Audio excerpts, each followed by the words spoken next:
So nandito na tayo ngayon sa train station, guys. Ito yung intercity train station kung gusto yung pumunta to different country na from Schengen countries. Ito yun sa Belgium, Brussels.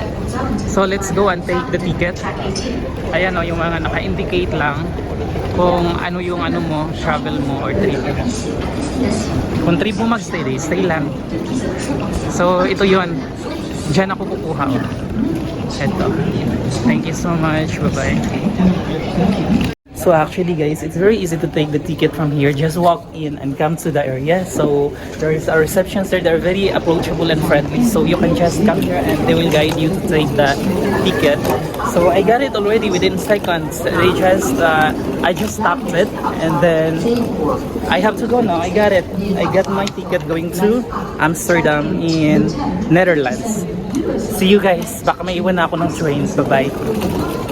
So ito yung train natin guys papuntang Amsterdam to Netherlands. So titingnan nyo lang yan dyan. Andyan yung time. And of course, let's go. Baka may iwan pa tayo. Ito yung itsura guys ng train papuntang Amsterdam sa Netherlands. So nag-take lang ako ng few seconds to print. Nag-ATM lang naman ako online through Mata. So andun yung mga luggage natin nakalagay. And then eto papunta na to, largada na. Kakarating ko lang dito. Nag-swipe ako ng around 5 seconds. In-assist ako din, papunta na ako. Ako sa Netherlands, diretso ako sa Amsterdam and andito na ako sa train station. O diba, ang gaganda ng mga bahay. Pabahay yan nila Villar. Like what I told you before guys, that it's best to travel during morning time. Like what you said, from outside the window, it's amazing. You will see the landscape and the beautiful sceneries of the railways from Belgium, and this is going to Netherlands, to Amsterdam. This is the reason why I traveled morning. And if you will see inside the train, it's very comfortable, it's very clean. I can transfer from one chair to another because in this season of my travel, it's less passengers they have. So it's amazing and I enjoyed a lot.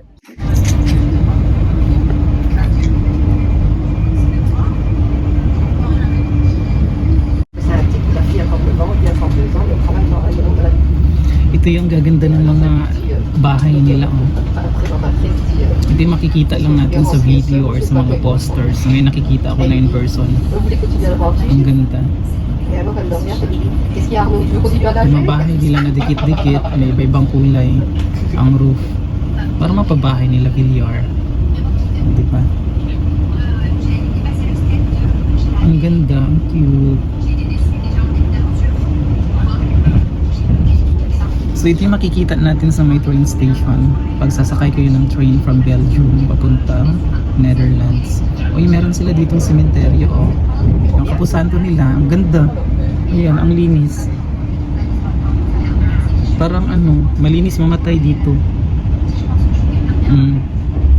Mabilis na lang ang train kaya hindi nyo makita. Ayan, may mga kahoy na mga walang dahon.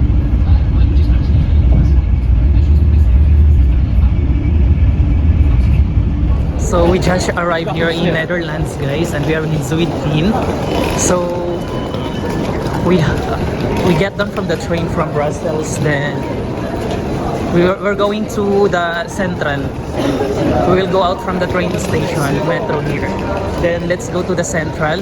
And before you guys will go out, just take a ticket, one-day pass for for the tram or for the metro train here exactly in Netherlands. You can use it for 24 hours. So Zuidplein, nandun yung ticket o yung GBB. And then pupunta tayong Central, yung M51 station, 10 minutes meron. And lalabas tayo dito. Pupunta na tayo ngayon. So since nakabili na ako ng ticket, ito yung ticket ko. Nabili ko 9 euro. So this is the ticket which I took from here in Netherlands. here in the train station when I get out from the Brussels train going to Netherlands. So I took it around 9 euro, and we can use it for the whole day pass here. Entrance and exit. So let's go to the central station, 9 minutes away from here. So let's go. So it's written from here in their metro, so you can just read it. And we are here now, M51, and I'm going to Waterloo Pin. I will get down from there because my hostel was located on that area. So this is the train station they have, guys, here in Amsterdam. I actually love the temperature here. It's amazing.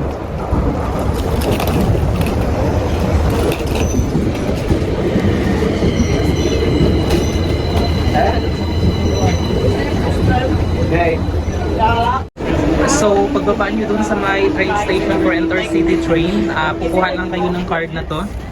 Day pass, it costs 9 euro, and you can use that for the whole day.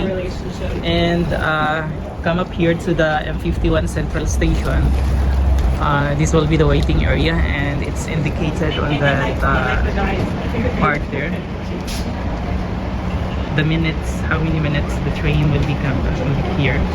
So I'm waiting for minutes. And thanks God, the temperature, it's amazing here. I don't need to wear the jacket, and t-shirts is enough today.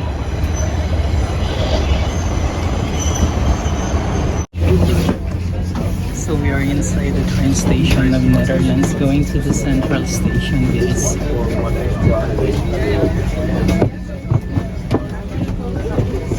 So dito tayo dinala ng ating train. Papunta tayong central station, Waterloo Pin. Ayan, oh. Doon kasi ako nagrent ng hostel. So exit na tayo, guys. Central station, 6 minutes away from here. Ayan, oh.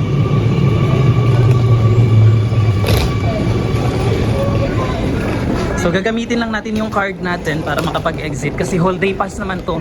For entrance and exit, pwede natin tong gamitin. Today, ang target natin, dapat magkawala-wala tayo. Huwag tayo magstay sa hotel, o di ba? De eerstvolgende metro is lijn 54. So punta tayo doon. Sige guys, bye-bye. Ito yung exit nila. Gagawin natin, i-ano lang natin siya, i-tap lang natin to dito. Dito ba? O, tama na, dali.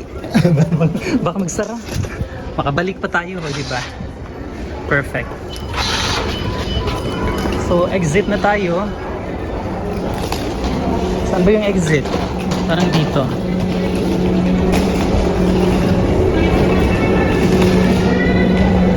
Diretso lang tayo.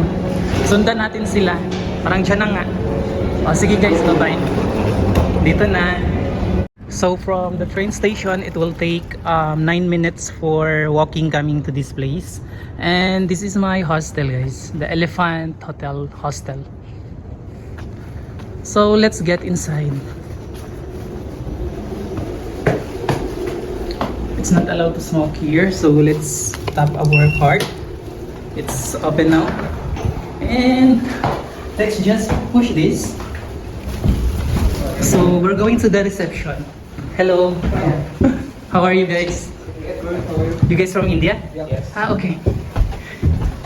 So that's the reception area, and our room will be there on top. So that will be all. Thank you guys. They have luggage room, laundry, and gym. So exit. So like my travel routine, guys, whenever I will reach in the central main station of that particular country, I immediately book a hostel in the hostel world. Then walk going through the hostel and present your ID or passport in the reception. Take your card, then you can go to your room already. So we are on the 3rd floor. This is 2nd floor. They have actually a lift also. They have elevator. So elephant room number 2. And this is stairway to heaven. See? Parang bababa ako, sisigaw. Mama, Papa, ang mayordomo. And that's our room. So we have the card. Just tap it like that. Things that we need to take care also while we are in the hostel. We need to learn how to respect other travelers, other tenants who's in the bed banks because we are bed spacer. In hostel world, guys, you have an option to select private, 2, 5, 10, or more than. But the prices varies depends on the number of occupants in one room. So more vlogs to come, guys, and see you on my backpacking journey in Europe countries. This is Andrew Lacuachero. See you in my next video. Bye bye. God bless.